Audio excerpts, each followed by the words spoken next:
called percentage filled, total space filled by particle is called, कोई भी बोल सकता है क्या मुझे? परसेंटेज टोटल स्पेस जो पार्टिकल के द्वारा एक्वायर की जाती है एक यूनिट सेल में, उसे हम लोग क्या बोलते हैं? कोई भी? No?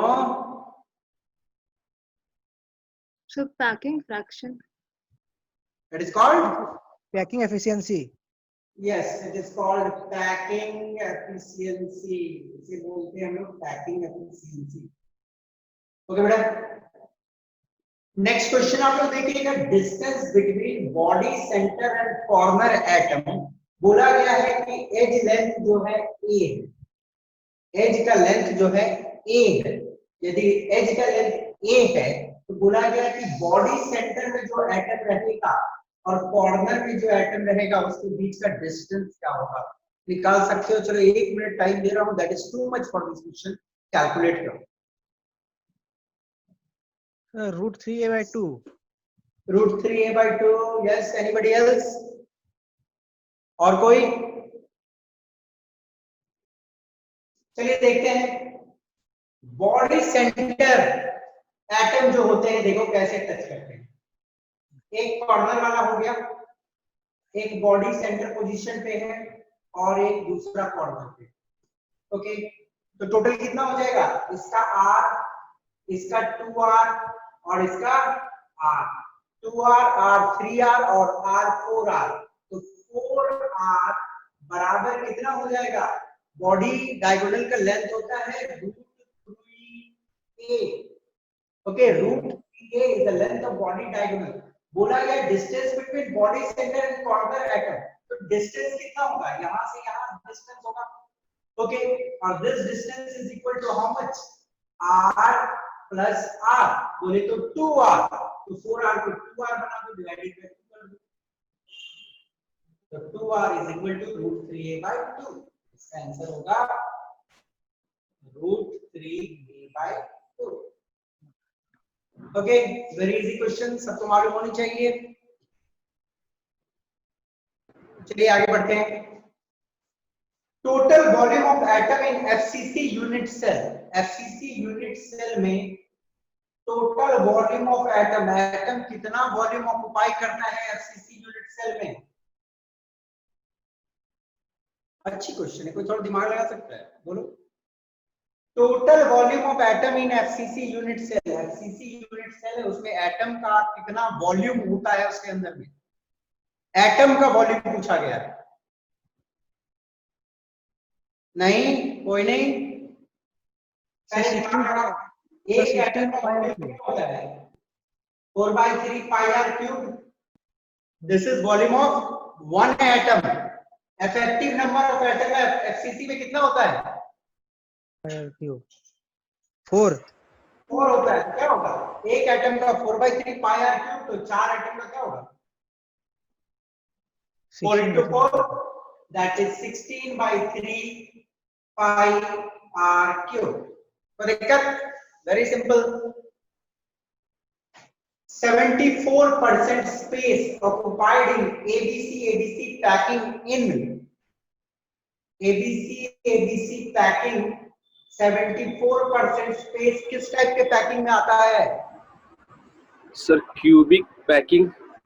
Yes, CCP, it's cubic closed packing. Cubic closed packing में 74% स्पेस ऑक्युपाई होती है BCC। Vacant space in BCC unit cell, vacant space in BCC unit cell कितना? जल्दी जल्दी जल्दी कोई? बेटा ये सब क्वेश्चन में एग्जाम में टाइम लोगे तो फिर तो सिलेक्शन दिक्कत है। बीसीसी में कितना स्पेस ऑक्युपाइड होता है?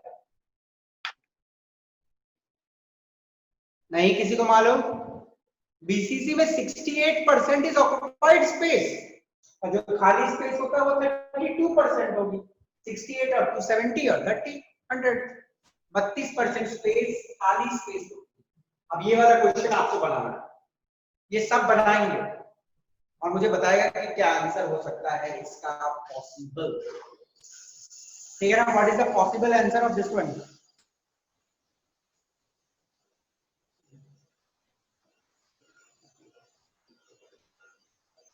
क्या होगा पहला का आंसर?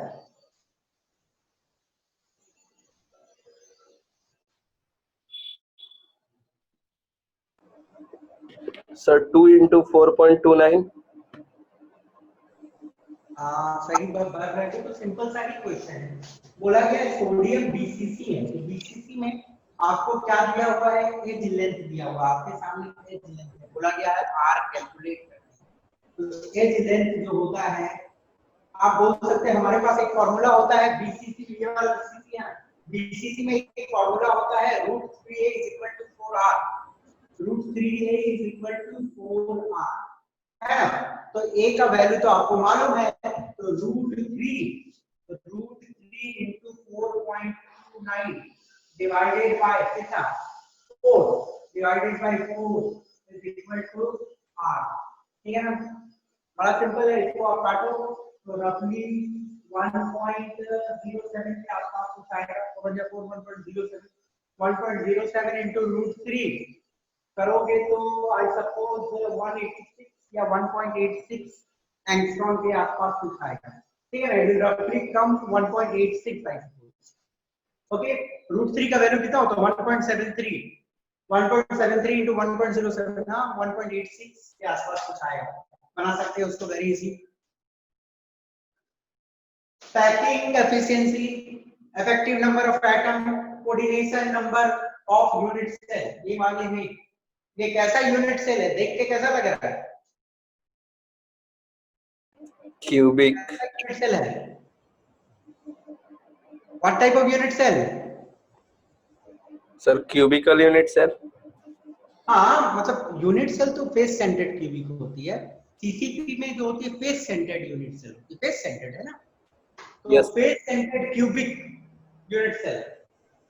तो उसमें पैकिंग एफिशिएंसी पूछा गया। पैकिंग एफिशिएंसी आपको मालूम है, ये जो रहता है सीसीपी, यही एफसीसी तो होती है इसकी यूनिट सेल, है कि नहीं? क्यूबिक क्लोज पैकिंग में जो यूनिट सेल होता है वो एफसीसी होती है। तो पैकिंग एफिशिएंसी 74%, कोई दिक्कत नहीं।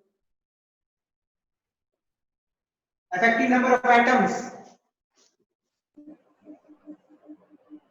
इफेक्टिव नंबर ऑफ एटम कितना होगा बेटा इसमें, इस यूनिट सेल में? Sir, 2 go.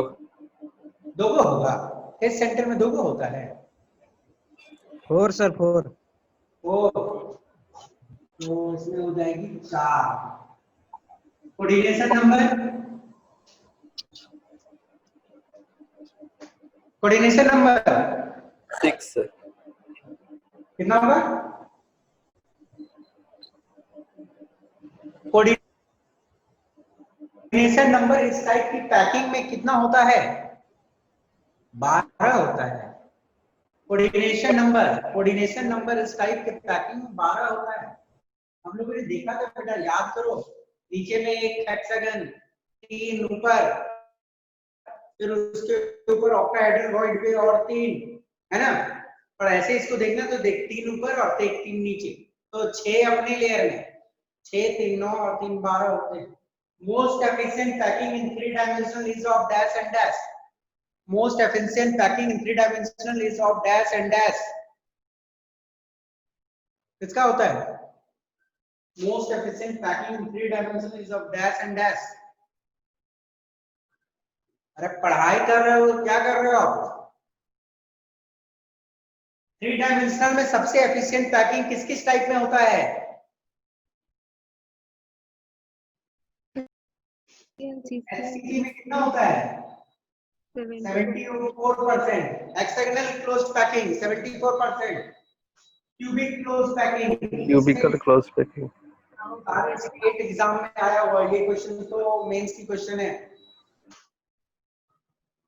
इसका आंसर प्लीज ये सॉल्व करना है आपको। एनीबॉडी, जो भी बच्चे हैं प्लीज इन्हें बनाएं।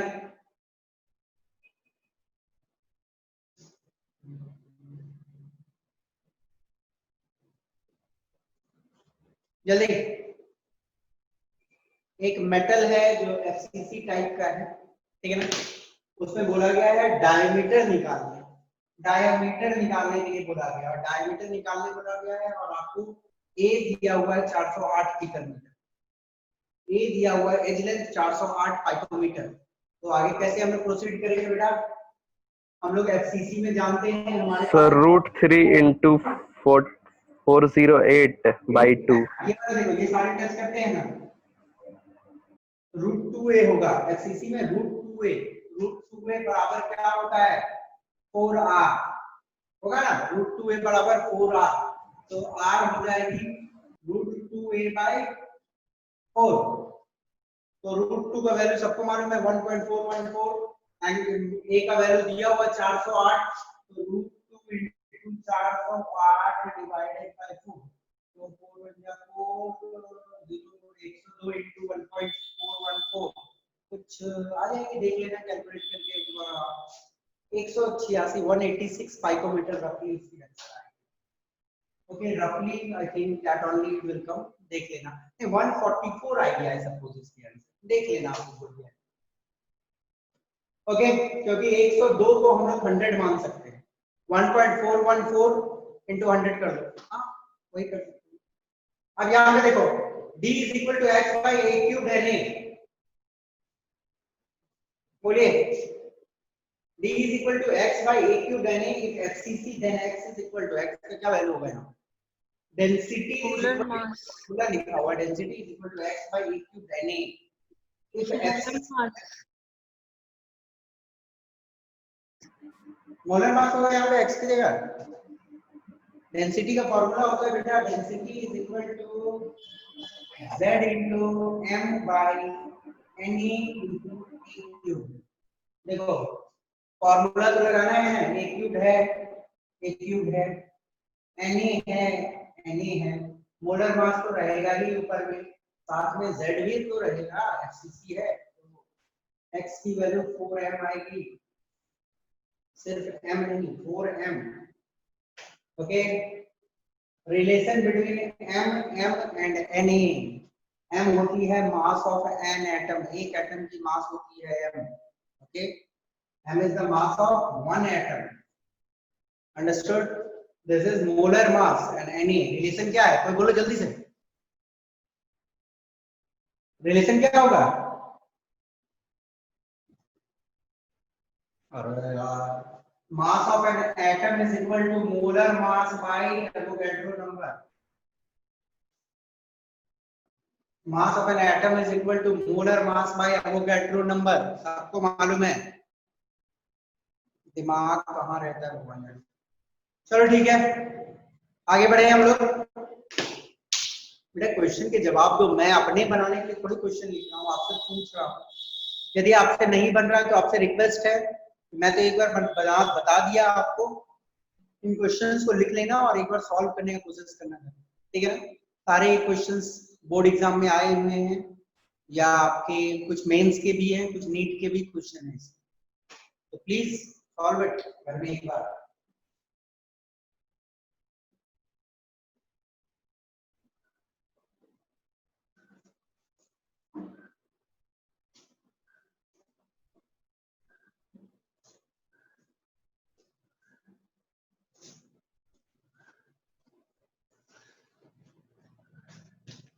चलिए आगे बढ़ते हैं हम लोग। लास्ट क्लास पे हम लोग डील कर रहे थे with some important compounds. Okay, ionic compound कुछ इंपॉर्टेंट देख रहे थे हम लोगों ने, वहां पे देखा था NaCl के बारे में देखा था। ओके, NaCl में पैकिंग किस टाइप की होती है जल्दी बताओ, NaCl में पैकिंग किस टाइप की होती है जल्दी बताओ, जो बच्चे हैं जल्दी। NaCl में जो पैकिंग होती है CCP, इसकी यूनिट सेल FCC टाइप की होती है। ओके, अब Na+ कौन से पोजीशन पे रहेगा, Cl- कौन से पोजीशन पे रहेगा, ये तो बता दो यार। Cl- कहां जाएगा? लैटिस पॉइंट में, लैटिस साइड पे, lattice site, at lattice site, और Na+ जाएगी Boards. ऑक्टाहेड्रल वॉइड में, इसमें याद रखना है NaCl, हमारे सिलेबस में NaCl जो पढ़ना है वो एक्स्ट्राऑर्डिनल ऑक्टाहेड्रल वॉइड में एंटर करती है Na+। ओके, कोऑर्डिनेशन नंबर तो सबको मालूम था, क्या होता है Na+ का भी 4 होता है, 6 होता है, Na+ का 6 होगा, Cl- का भी 6 होगा, मालूम है ना। Yes, dash sir. Formula unit per unit cell, dash formula unit per unit cell. एक यूनिट सेल में कितने सारे फॉर्मूला यूनिट होंगे? 6. हाँ 6, sir. 6 होगा। भैया देखो, Cl- सारे लैटिस साइट में यदि FCC में रहेगा, Cl- ध्यान से सुनो मेरी बात को, देखो नहीं समझे तो बस Cl- यदि सारे FCC साइट पे रहेगा तो Cl- के कितने एटम्स रहेंगे? बोलिए। FCC सारे लैटिस साइट को Cl- से भर दिया तो Cl- कितने जगहों पे रहेंगे, कितने एटम रहेंगे Cl-? बोलिए कोई। 8। देखो चलो नहीं क्या सारे कॉर्नर पे रहेगा तो 1/8 एक कॉर्नर से इंटू 8, तो कॉर्नर से 1 एटम। फेस का कंट्रीब्यूशन 1/2 होता है, सारे फेस पे रहेगा तो 1/2 इंटू 6, 3 एटम। भैया टोटल 4 एटम ना।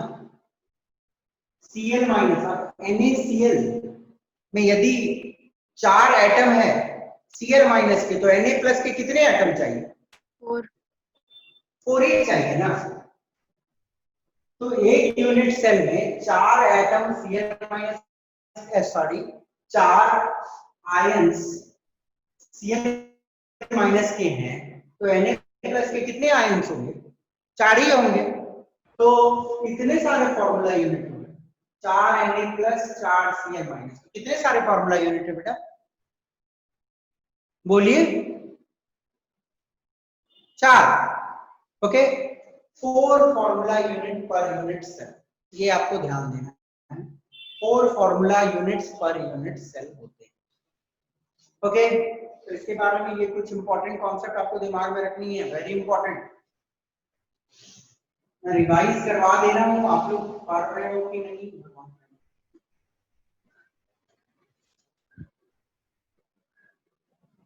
सीजियम क्लोराइड में यूनिट सेल जो होता है वो कैसा होता है, चलो बताओ तो। सीजियम क्लोराइड में यूनिट सेल जो होता है कैसा होता है? रवि आप बताना, चलो रवि बताओ तो। सीजियम क्लोराइड में जो यूनिट सेल होता है वो कैसा Surface-centered. होता है? हाँ कैसा बेटा बोलो सत्यम। CHCl में जो यूनिट सेल होता है वो कैसा होता है? श्वेता, श्वेता। Yes, sir. हाँ, CHCl में जो यूनिट सेल होती है वो कैसी होती है?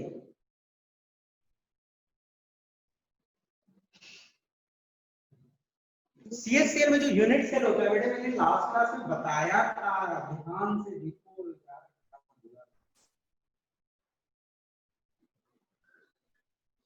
क्या क्या है इसमें? Cl+ है, Cl- है। Cl- सारे लैटिस साइट पे रहेगा, lattice site, at lattice site. और बोला था Cs+ जाएगी क्यूबिकल वॉइड में, एक Cs+ will enter cubical void,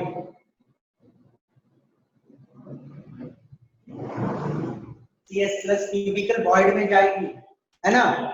और ये कैसा यूनिट सेल है? मैंने बोला था इसे बॉडी सेंटर्ड नहीं समझना है, मैंने बताया था ना आप लोगों को, ये बॉडी सेंटर्ड इसको नहीं समझना है कि नहीं? Yes, क्यों? sir. बॉडी सेंटर में सारे एटम सेम होंगे, सारे आयन सेम होंगे, बट यहाँ पे जो है एक डिफरेंट है और वो वॉइड में एंटर करती है, तो ये सिंपल क्यूबिक है।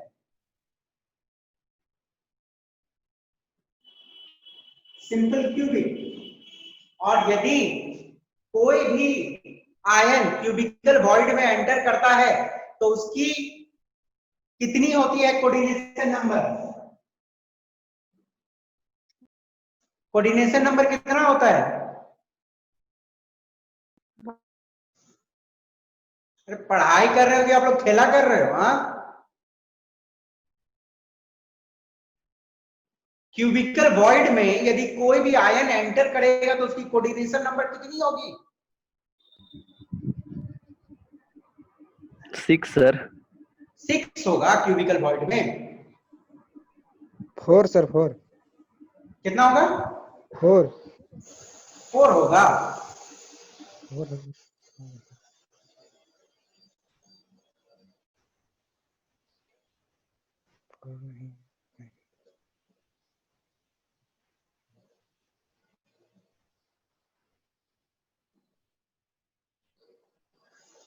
लिमिटिंग रेडियस रेशियो पढ़ाया था, याद है सबको? ये वाला क्यूबिकल वॉइड का रेंज होता है और कोऑर्डिनेशन नंबर तो देख के ही पता चल रहा है कि 4 और 4 8 होगा। लास्ट क्लास में जिक्र हुआ है कोऑर्डिनेशन नंबर CSCl की 8:8 है।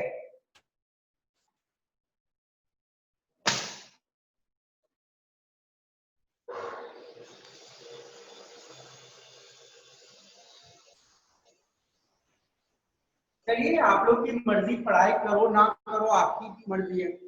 बड़े सिंपल पॉइंट कितने बार मैं डिस्कस करूंगा, मैं पढ़ाते चल जाऊंगा।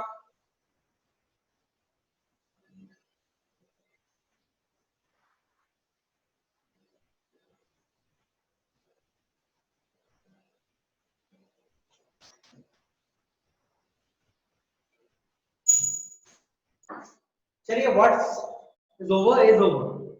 बट बेटा पढ़ो, नहीं पढ़ोगे तो क्वेश्चन बनेगी, कोई फायदा वाली बात नहीं है। आप लोग के लिए एक सेकंड बैच चल रहा है और नहीं पढ़ोगे तो फायदा क्या है?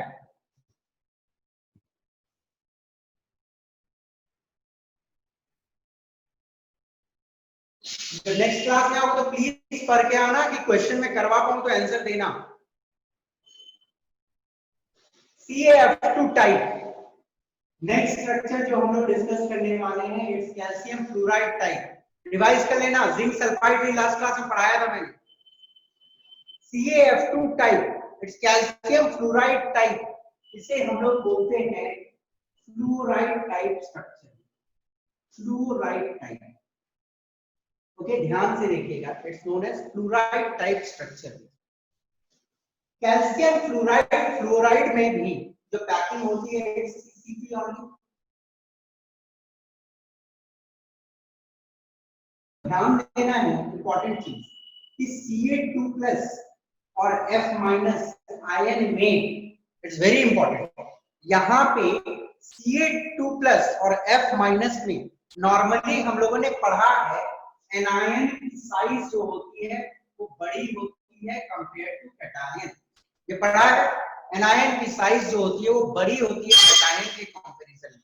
बट इस केस में फ्लोराइड की जो साइज है वो काफी छोटी होती है। Fluoride is a very small ion, okay.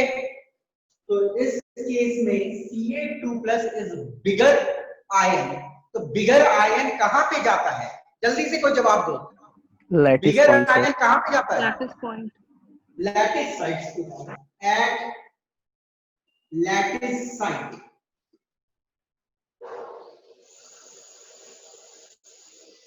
तो यदि Ca2+ लैटिस साइट पे प्रेजेंट होगा FCC यूनिट सेल में, तो Ca2+ के कितने आयंस होंगे?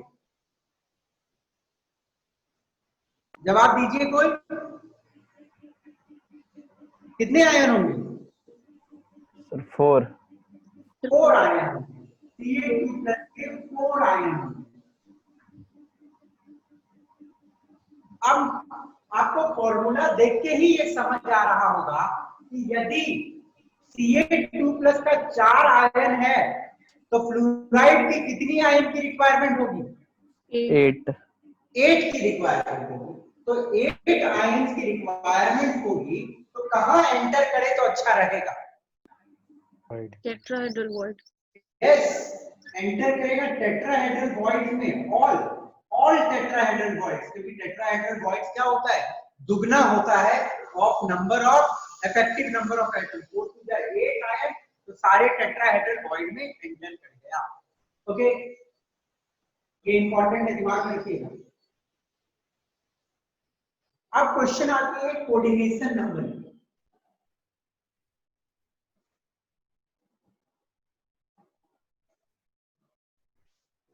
ओके, कोऑर्डिनेशन नंबर जो है, इसको एक याद रखने का इसका एक बहुत ही सिंपल तरीका होता है। देखो, Ca2+ का 4 है और F- का 8। जितने इफेक्टिव नंबर ऑफ एटम्स होते हैं या आयंस होते हैं उसको रिवर्स मारो, ठीक है ना, उसको रिवर्स मारो। तो Ca2+ की जो कोऑर्डिनेशन नंबर हो जाएगी वो 8 हो जाएगी और F- की जो कोऑर्डिनेशन नंबर हो जाएगी वो 4 हो जाएगी। तो CaF2 is also known as 8:4 coordination compound, ठीक है ना, 8:4, क्योंकि इसका 8 कोऑर्डिनेशन नंबर और इसका कोऑर्डिनेशन नंबर 4। और कोऑर्डिनेशन नंबर याद करने का सिंपल तरीका है, आप क्या करो, नंबर ऑफ एटम्स को रिवर्स करो। ओके, अब आपके पूछा गया है number of formula unit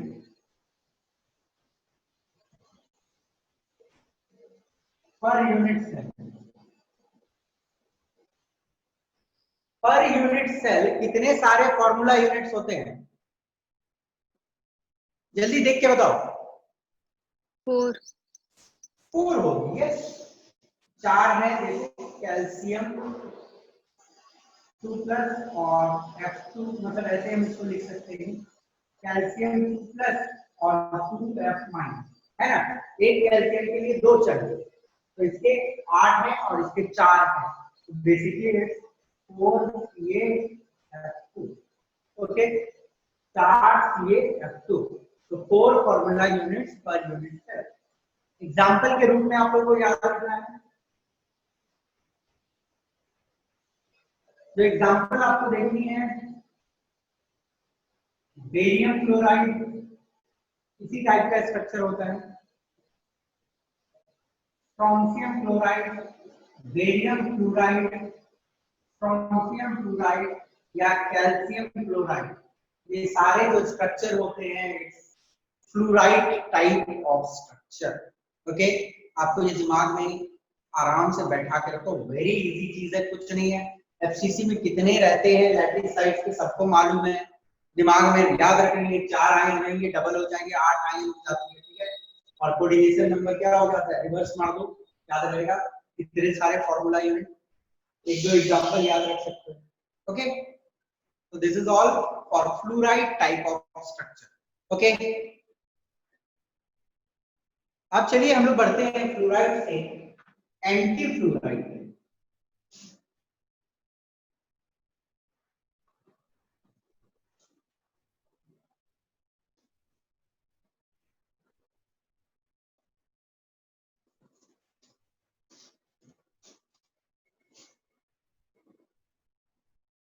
anti fluoride type, और इसमें हम लोग करेंगे Na2O। Fluoride, anti fluoride, anti fluoride मतलब कि फ्लोराइड का उल्टा हो। ओके, तो उल्टा कहानी क्या है, देखो, this is also CCP/FCC, cubic close packing होगी, यूनिट सेल होगा, फेस सेंटर्ड क्यूबिक।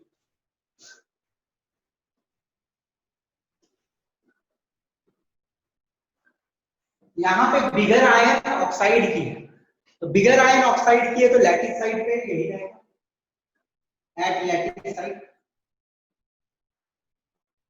ओके, वहां पे क्या था, वहां पे कैटायन था लैटिस साइड पे, यहाँ पे एनायन आ गई लैटिस।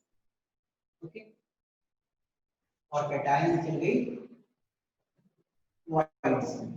तो लैटिस साइड पे है CCP है तो 4 आयन होंगे। ओके, और Na2 है 4 है, तो आपको देख के ही समझ आएगा। 4 है तो सोडियम के कितने आयन जरूरत होंगे? 8. 8. 8 आयन जरूरत होंगे। तो एट ऑल टेट्राहेड्रल वॉइड्स में एंटर कर जाएगा। 8 वॉइड होगी टेट्राहेड्रल सब में। तो सिंपल आप लोगों को ये समझ आ गया उसमें क्या था। कैटायन की 4 थी, एनायन की 8 थी। ठीक उल्टा है, एनायन की 4, कैटायन की 8। ओके, और कुछ नहीं। कोऑर्डिनेशन नंबर ये देखना है, तो भैया Na+ की 8 आयन है, ऑक्साइड की 4 आयन है। रिवर्स मान लो, आराम से याद रहेगा। Na+ तो 4 और O2- का 8। इसको हम लोग इसलिए बोलते हैं 4:8, उल्टा है ना, 8:4 था, 4:8 कोरिलेशन। ओके, 4:8, 4 इसका। ओके, तो नंबर ऑफ फॉर्मूला यूनिट्स 4. 4 ही होगा। नंबर ऑफ फॉर्मूला यूनिट्स और यूनिट सेल।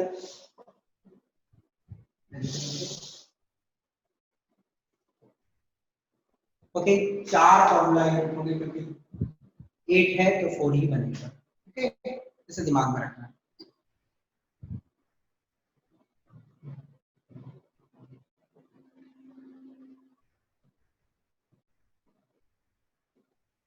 ओके, अब चलिए हम लोग देखते हैं एग्जाम्पल कुछ इसके। K2O, K2S, Na2S और Li2O, ये सारे एंटी फ्लोराइड टाइप के एग्जाम्पल्स। ओके, कुछ भी डाउट? हम लोगों ने जितना डिस्कस किया है सारा मैंने लगभग आज डिस्कस कर दिया। जिंक सल्फाइड के बारे में भी थोड़ा बता ही देता हूँ।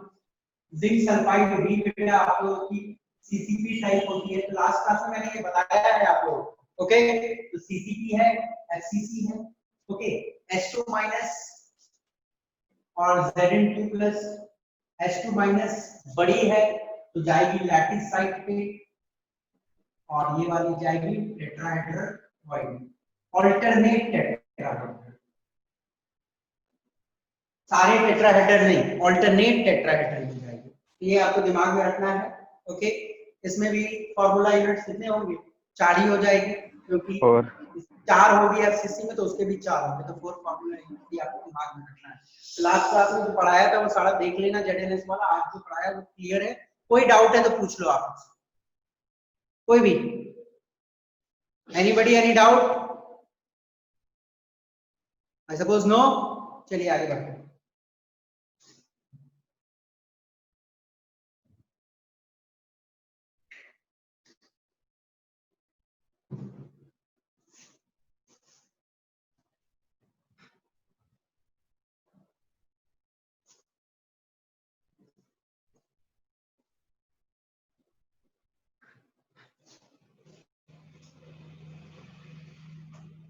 एक छोटा सा चीज है आप लोगों के साथ डिस्कस करेंगे।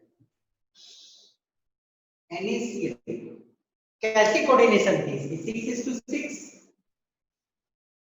Caesium chloride 8:8।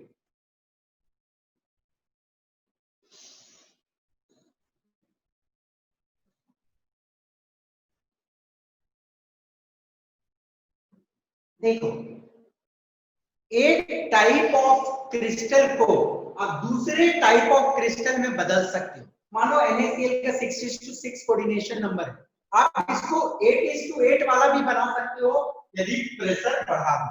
प्रेशर अप्लाई करो, प्रेशर जब अप्लाई करोगे तो बहुत सारे आयंस और सामने आ जाएंगे, तो कोऑर्डिनेशन नंबर बदल सकते हो। ओके, वैसे ही कोई 8:8 कोऑर्डिनेशन नंबर वाला कंपाउंड है तो आप उसकी कोऑर्डिनेशन नंबर को चेंज कर सकते हो।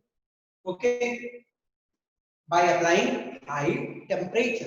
तो कोऑर्डिनेशन नंबर जो होता है इंक्रीज किया जा सकता है यदि प्रेशर को इंक्रीज कर दिया जाए, कोऑर्डिनेशन नंबर को डिक्रीज किया जा सकता है यदि टेम्परेचर को इंक्रीज।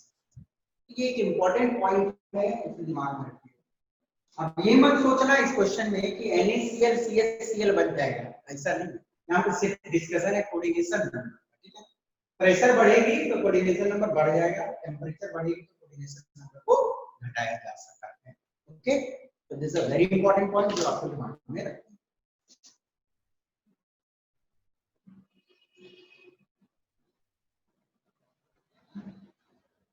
बेटा देखो आपके सिलेबस में there is one important thing, okay. एक अच्छी सी चीज है आपके सिलेबस में जो आपको देखना है, ओके, और दैट इज ब्रैग्स लॉ।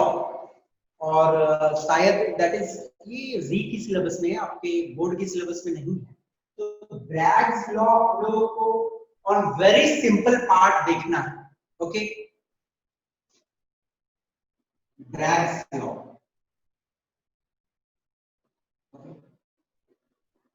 ये हमें पढ़नी है मेंस के सिलेबस, एडवांस के syllabus.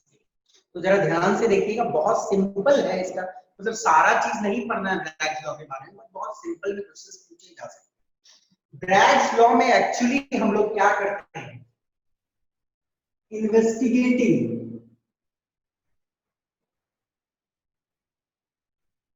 The structure of solid. यदि एक सॉलिड का स्ट्रक्चर हमें अच्छे से पता करना है तो we use a law that is known as Bragg's law, and the technique used here is technique जो यूज होती है that is X-ray crystallography।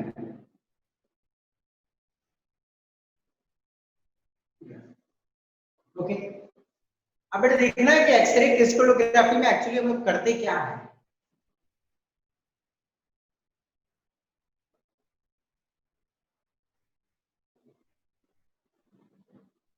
हम लोग लेते हैं X-ray tube, okay, this one is X-ray tube.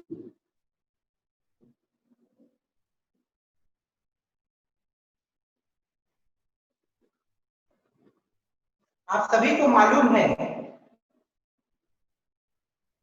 कि ये डिस्चार्ज ट्यूब यदि है तो क्या होता है, पॉजिटिव की तरफ से कुछ रेज निकलते हैं और सॉरी नेगेटिव की तरफ से कुछ रेज निकलते हैं और पॉजिटिव की ओर ट्रेवल करते हैं। नेगेटिव की तरफ से कुछ रेज निकलते हैं और पॉजिटिव की ओर ट्रेवल करते हैं। उन रेज को हम लोग क्या बोलते हैं?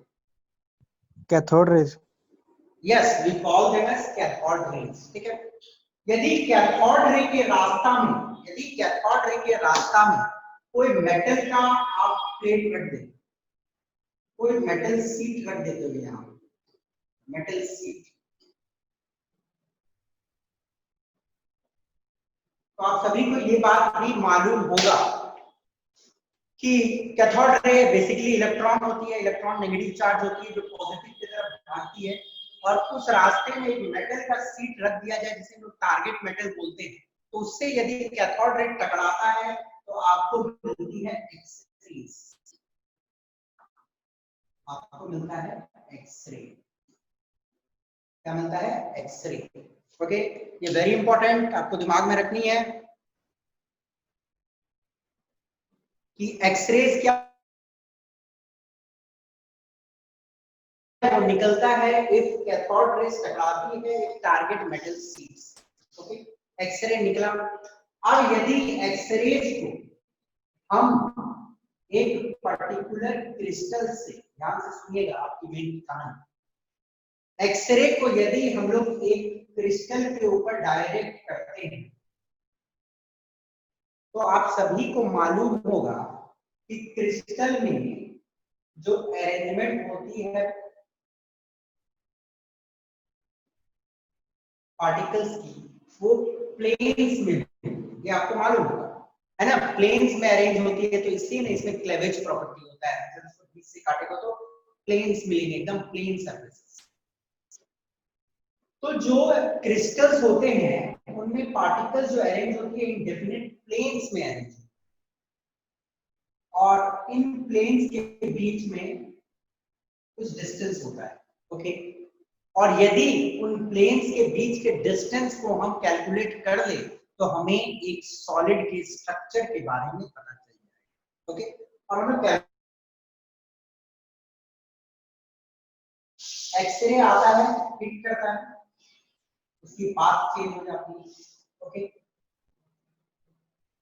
एक्सरे हो सकता है नीचे में भी हिट करे और उसकी पाथ चेंज हो। तो बेसिकली एक्सरे यदि क्रिस्टल को हिट करेगा तो एटम्स जो लेयर में है उनसे टकराने के बाद बेसिकली वो डिफ्रैक्ट होगा, ओके, वो डिफ्रैक्ट। और हम लोग के पास क्या होता है, यहाँ पे एक photographic film, this is a photographic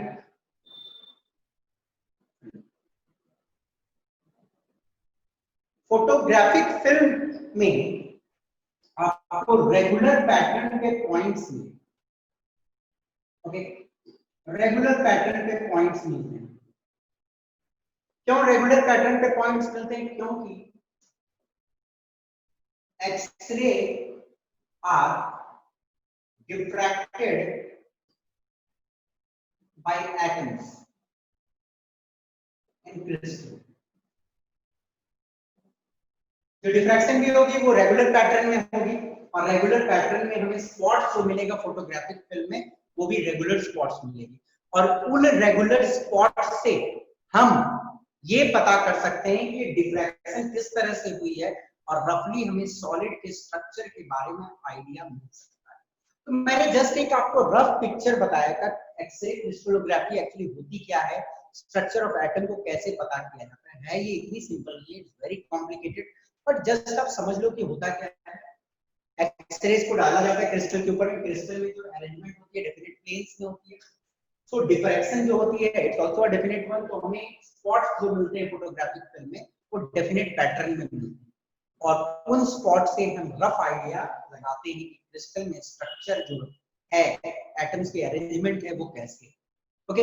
हम लोगों ने अभी पढ़ा है NaCl, CaCl, वो स्ट्रक्चर हमें कैसे पता चला, कोई माइक्रोस्कोप से थोड़ी ही हम लोग देखते हैं। एक्सरे क्रिस्टलोग्राफी जो टेक्निक है that was done by Bragg, और ब्रैग को इसके लिए बहुत अवार्ड्स भी मिले, ओके। तो this one is a raw idea कि किस तरह हमें स्ट्रक्चर पता चलता है क्रिस्टल, ओके। तो चलो हम लोग इसको थोड़ा सा और डेप्थ में देखते हैं कि हमारे जो सिलेबस पार्ट में जो चीज है, ये तो रफ डायग्राम मैंने आपको बता दिया, हमारे सिलेबस पार्ट में जो चीज है वो देखना है। Bragg's law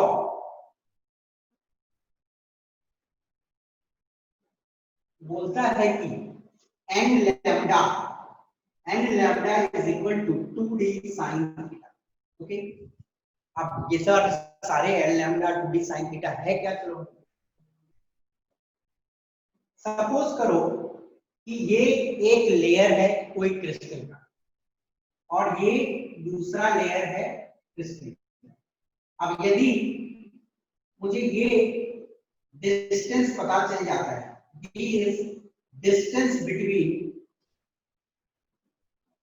adjacent layer, this d is distance between adjacent layer। यदि हमें distance between adjacent layer पता चल जाता है तो हमें क्रिस्टल की स्ट्रक्चर के बारे में इंफॉर्मेशन मिल जाती है, क्योंकि हमने पढ़ा है A type, B type, C type, इस तरह अरेंजमेंट होती है, okay. Distance between adjacent layer यदि हमें पता चल जाएगा तो हमें क्रिस्टल की स्ट्रक्चर का इंफॉर्मेशन मिलता है।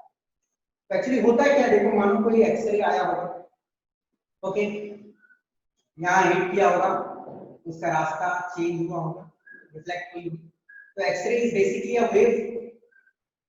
आप लोगों ने पढ़ा है एक्सरे एक इलेक्ट्रोमैग्नेटिक वेव होती है,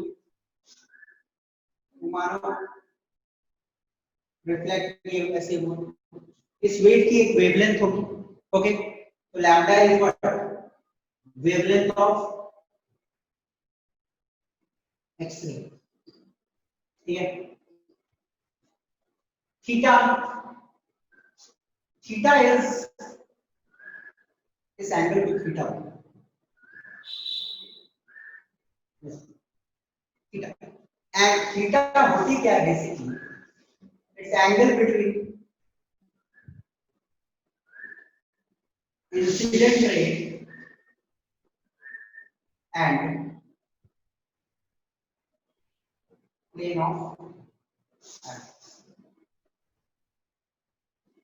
थीटा जो है basically this theta is angle between this plane, ये जो प्लेन है ना, ये प्लेन और इंसिडेंट रे के बीच में जो एंगल होती है, angle between incident ray and plane of atoms. Okay, तो थीटा आपको पता चल गया तो साइन थीटा भी निकल जाएगा, वेवलेंथ आपको पता चल गया, एन जो होती है basically n is equal to 1 2 3 dot dot, n का वैल्यू एक नंबर होता है, integral number 1 2 3 dot dot, and that is basically यदि n का वैल्यू 1 होगा तो we will call it as first order reflection, and 2 होगी तो सेकंड ऑर्डर रिफ्लेक्शन।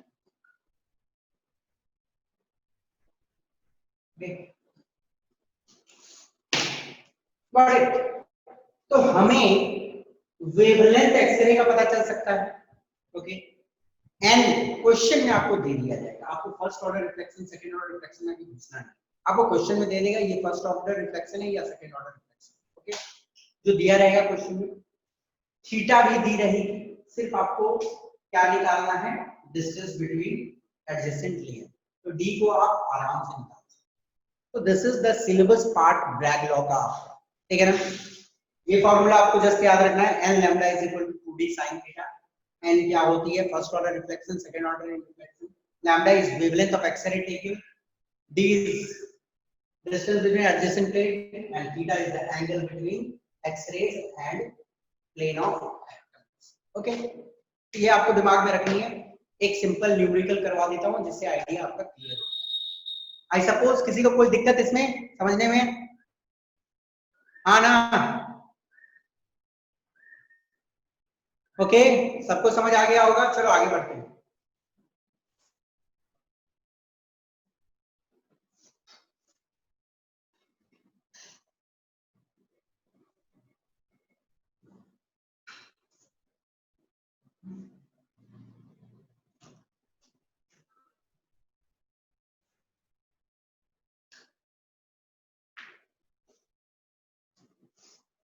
ठीक है, सिंपल क्वेश्चन मैं लेता हूं, एक क्रिस्टल है, ठीक है,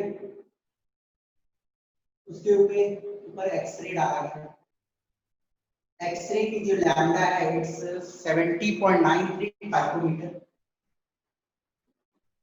ओके, आपको बोला गया है सेकंड ऑर्डर रिफ्लेक्शन के लिए, सेकंड ऑर्डर रिफ्लेक्शन के लिए थीटा जो दिया हुआ है आपका it's 7.33 degree. Okay, calculate distance between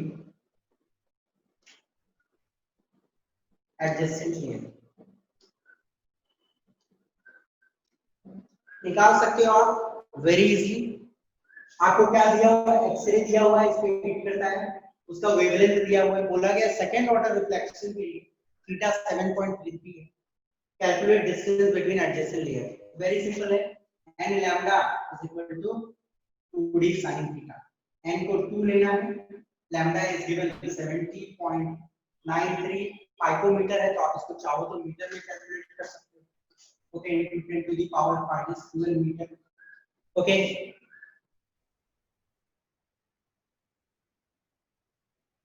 और साइन थीटा का एंगल 2 into sin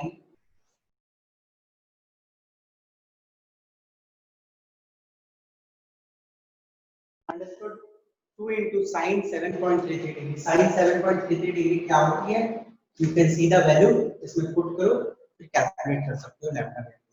कोई दिक्कत बेटा आप लोगों को? नो, ऐसे ही न्यूमेरिकल सिंपल वाले आपसे पूछे पढ़े।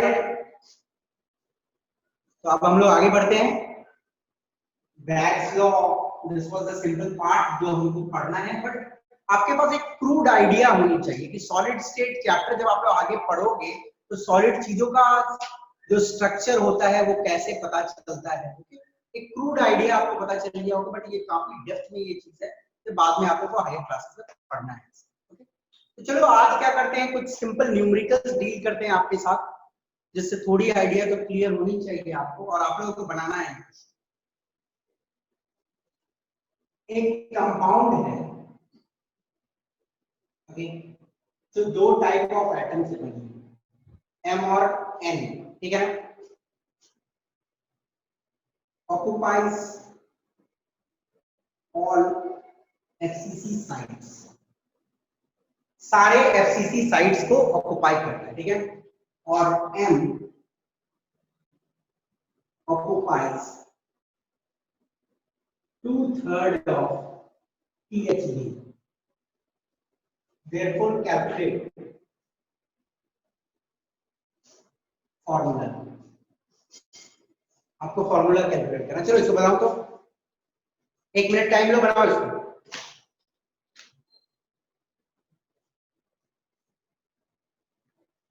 कोई बताओगे इसका आंसर जल्दी से फटाफट बना के।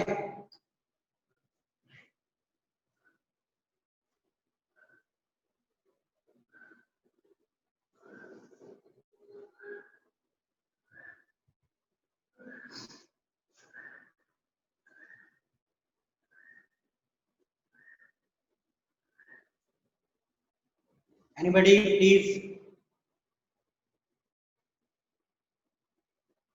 Sir, M4N3. M4N3 ना, गलत।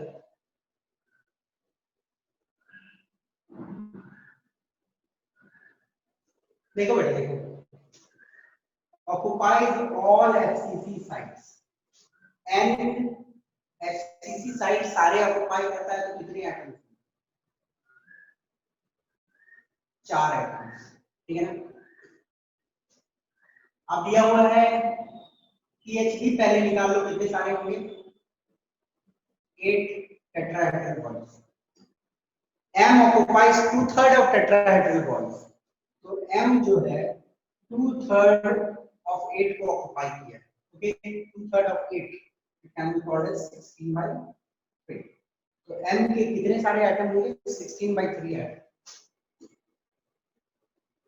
यदि फॉर्मूला लिखा है M 16/3 और N4, ओके, बड़े तो M 16/3 को into 3 और N4 into 3 कर सकते हैं, दोनों साइड 3 से into, ठीक है, ओके।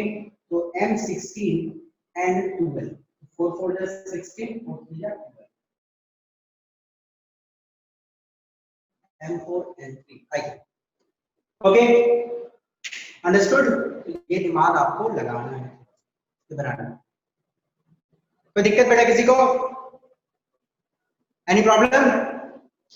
नहीं, No, sir. ठीक है। कुछ लिखना है तो लिख लो यहाँ से। Got it? पता नहीं सही बताया, ठीक है। आगे बढ़े।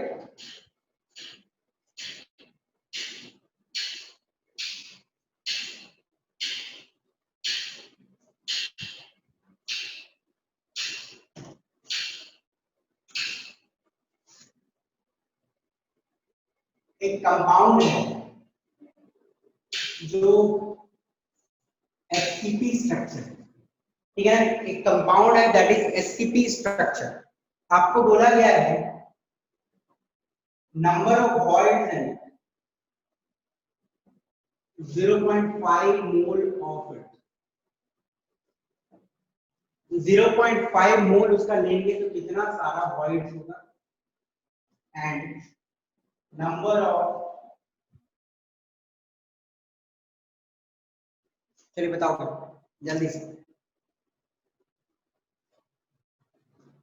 चलो कोई बनाओ इसको। एक कंपाउंड है जिसका एसटीपी स्ट्रक्चर है, number of voids in 0.5 mole of, 0.5 मोल उसका लेंगे तो कितने सारे वॉइड होंगे और कितने सारे टेट्राहेड्रल वॉइड्स होंगे, वो भी आपको पता है, ओके। जल्दी से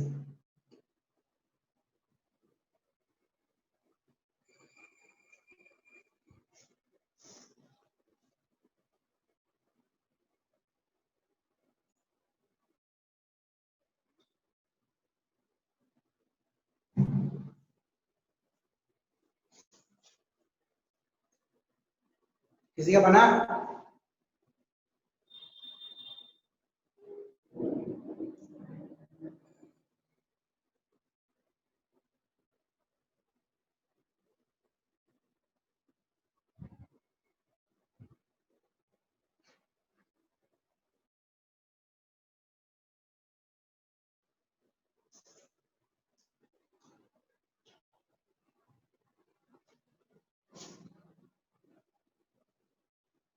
HCP स्ट्रक्चर, HCP स्ट्रक्चर में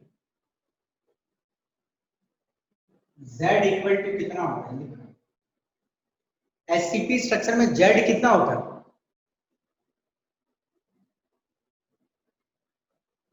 नहीं याद है, कितना होता है?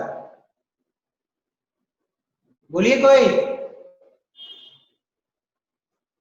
बढ़िया करते हो यार, एससीपी याद करो।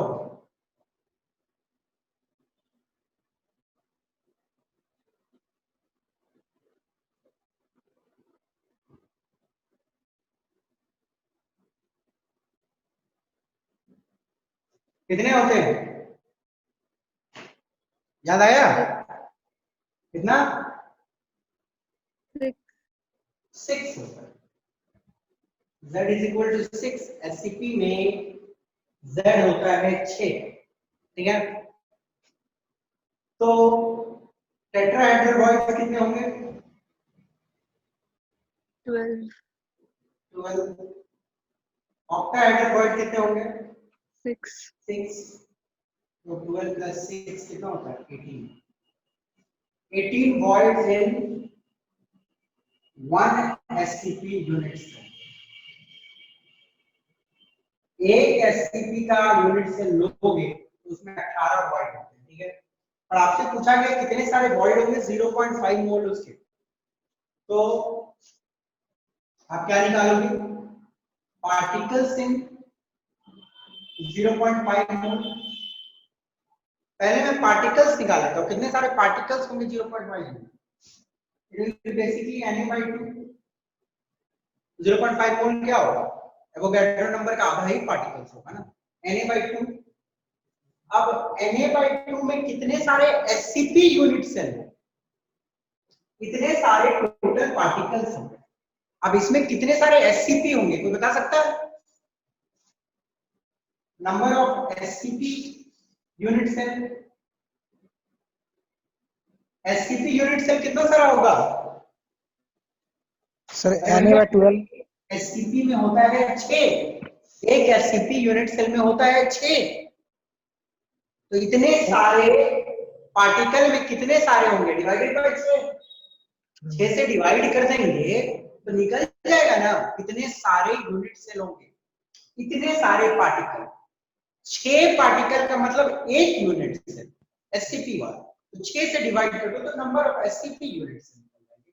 तो इट विल बी Na/12, ठीक है? Na/12 यूनिट सेल है, ओके? और टोटल कितने होंगे? Into 18 is equal to THB, नहीं is equal to total void होगा Na/12 हो गया आपका क्या? Unit cell. एक वॉइड में 18, सॉरी एक यूनिट सेल में 18 वॉइड, तो इनटू 18 टोटल वॉइड होगी। और THB कितनी हो जाएगी? THB होगी आपकी यहाँ पे कितनी बोले गए हैं? 12। तो एक यूनिट सेल में 12 होगा तो इतने सारे यूनिट सेल में इनटू 12, तो Na के बराबर आ गई टेट्राहेड्रल वॉइड्स।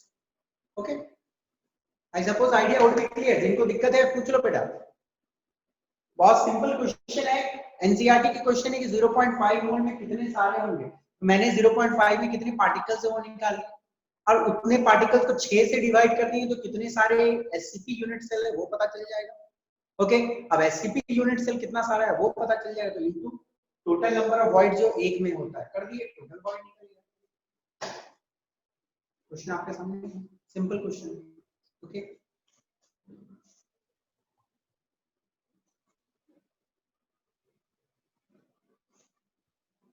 चलो कुछ और क्वेश्चंस देखते हैं हम लोग।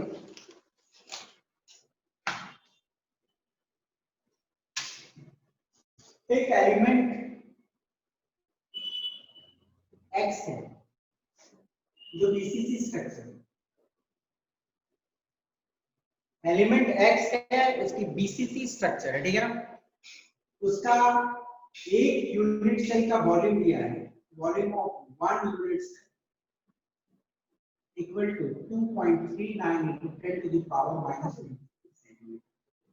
Here it's 2.39 into 10 to the power minus 23 centimeter. Density दिया हुआ है 7.2 gram per centimeter cube. Okay, this is the density given 7.2 gram centimeter cube. Question है कि therefore atoms in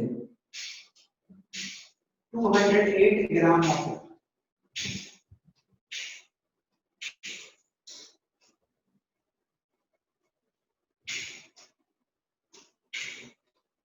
तो बना सकता है atoms in 208 gram of it. ये बीसीसी स्ट्रक्चर वाला यूनिट सेल का 208 ग्राम दिया गया, तो कितने सारे एटम कोई भी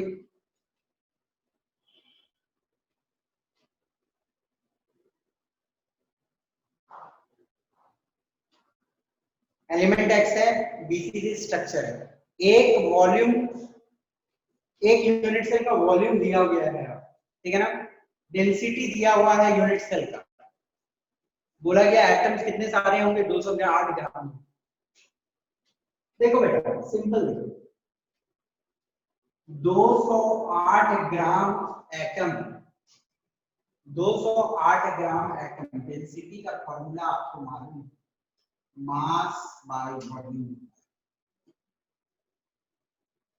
तो यदि मैं वॉल्यूम निकाल लेता हूं 208 ग्राम एटम कितना ऑक्युपाई करता है, मैं क्या निकाल रहा हूं, वॉल्यूम निकालने का कोशिश करता हूं कि 208 ग्राम कितना जगह लेगा।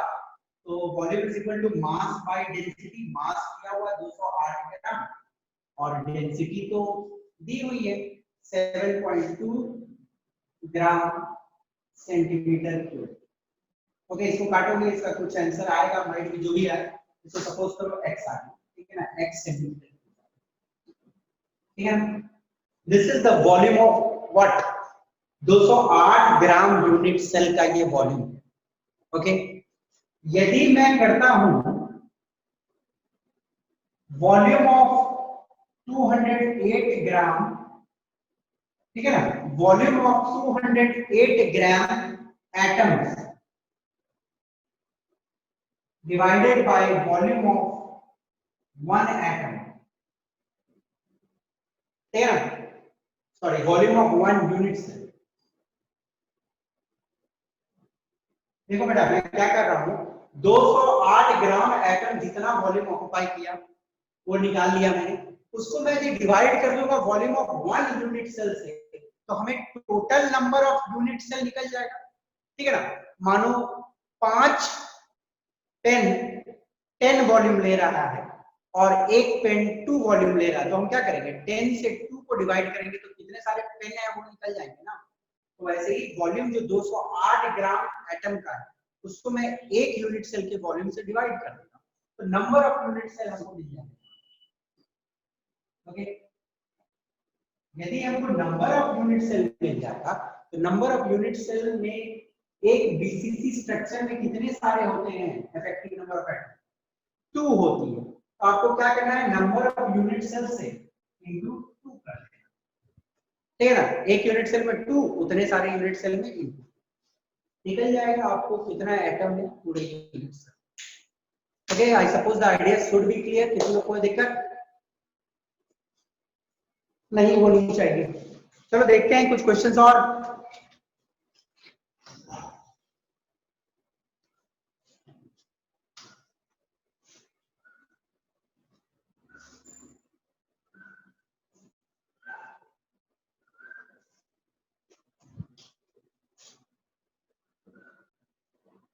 लिथियम आयोडाइड जो है एक सीसीपी स्ट्रक्चर में है, ठीक है ना, और ए दिया हुआ है आपको 624 पाइकोमीटर।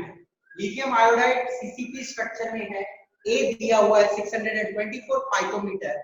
आपको बोला गया है calculate calculate r plus and r minus, r plus और r माइनस कैलकुलेट करने के लिए बोला गया। कोई कैलकुलेट कर सकते हैं क्या इसको? r प्लस और r माइनस कैलकुलेट करने के लिए मैं थोड़ा सा हिंट देता हूं, आप लोग बना के लाओगे इसको, ठीक है? देखो सीसीपी में क्या होता है, सीसीपी में पहली बात तो मैंने आप लोगों को एक इक्वेशन बताया है, √3a है ना, √3a is equal to 2r plus 2r minus, सबको मालूम है सीसीपी में क्या होता है, बॉडी डायगोनल को टच करेगा, ओके, तो इसका r माइनस और ये क्या होगा 2r प्लस, गॉट इट, लिखने वाला है नहीं है 2r और 2r प्लस और 2r minus is equal to √3, तो ठीक है √3a बाय 2 करोगे तो आपको r प्लस और r माइनस मिलेगा, ध्यान से √3a बाय 2 करने से आपको क्या मिल जाएगा, r प्लस और r माइनस मिल जाएगा, गॉट इट। या इसको आप दूसरे तरीके से भी करना चाहो तो इस तरह भी कर सकते हो, देखो जो एज है, एज पे दोनों पे कॉर्नर पे कौन रहेगा, i माइनस और i माइनस रहेगा, और बीच में कौन रहेगा, li प्लस है, वॉइड है कि नहीं, तो ये क्या होगा, सेम है 2r और ये वाला r, इसको ऐसे भी लिख सकते हो 2r प्लस और r minus, 2r plus 2r minus equal to a, ये भी एक इक्वेशन आपके सामने बन जाएगा, ओके।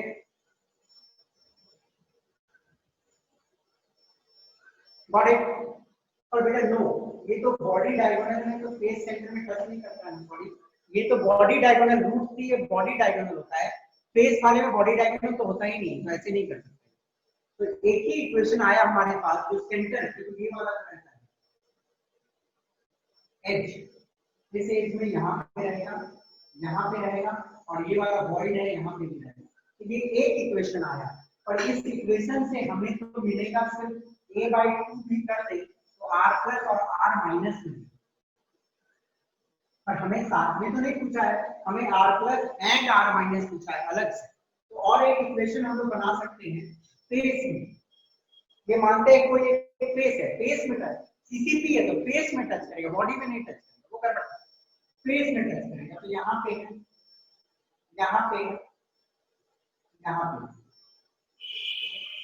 इसका क्या होगा r माइनस, ये क्या होगा r माइनस, और ये कितना होगा 2r प्लस, है कि नहीं, तो ये क्या आ जाएगी आपको 2r प्लस 2r माइनस, नहीं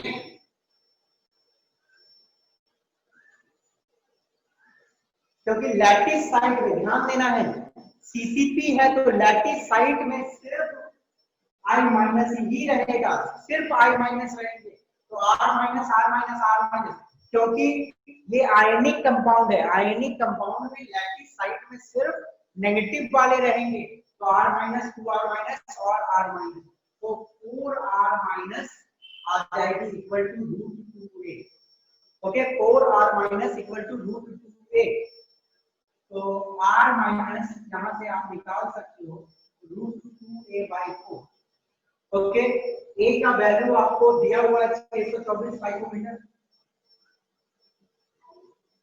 डिवाइडेड बाय 4 करोगे तो आपको मिल जाएगी r माइनस वैल्यू, अब जैसे ही r माइनस का वैल्यू यहां से मिल जाएगा आप इस इक्वेशन में पुट कर दोगे तो r प्लस की आपको मिल जाएगी, ओके, कोई दिक्कत, आई सपोज किसी को कोई प्रॉब्लम नहीं होनी चाहिए इसकी, यदि कोई प्रॉब्लम है तो पूछो,